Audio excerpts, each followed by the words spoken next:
हमारी सोसाइटी में कुछ ऐसे लोग हैं जो बोलते हैं कि भगवान कृष्णा नरक में हैं।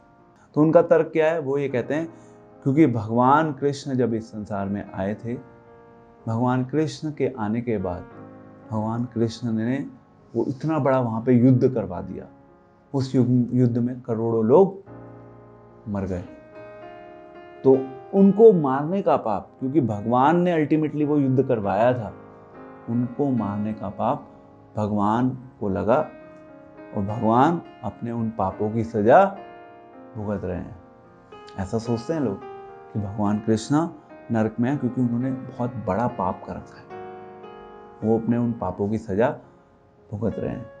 तो इसका आंसर लॉजिकली हम बहुत सरलता से दे सकते हैं, जो भी आपको कभी गलती से कुछ ऐसा कहे। तो वन इज कि आपने माना कि युद्ध हुआ है ना, आपने इस फैक्ट को माना कि युद्ध हुआ। उस युद्ध के बारे में कहाँ पे लिखा हुआ है? महाभारत में। महाभारत में उसका वर्णन आता है। महाभारत में युद्ध का वर्णन है। वो महाभारत का एक हिस्सा है भगवत गीता, जो शांति पर्व में कवर होता है। उसी एक हिस्से में भगवान ने इस चीज को बोल दिया यहाँ पे कि मैं कर्मों के द्वारा प्रभावित नहीं होता, मुझे पाप और पुण्य से कुछ लेना देना नहीं है। तो अगर आपने एक फैक्ट को स्वीकार कर लिया कि भाई महाभारत का युद्ध हुआ था जो भगवान ने कराया था, आपको दूसरे फैक्ट को भी स्वीकार करना होगा कि वो युद्ध जो करवाया गया था, वो युद्ध किसके द्वारा करवाया गया था?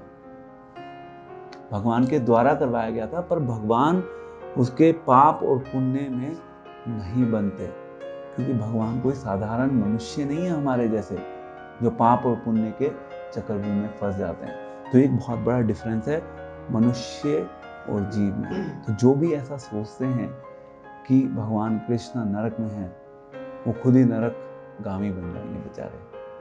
भगवान कृष्ण कैसे नरक में हो सकते हैं? आप एक चीज को स्वीकार कर रहे हो, दूसरी चीज को रिजेक्ट कर रहे हो, तो इट इज इनकम्प्लीट नॉलेज।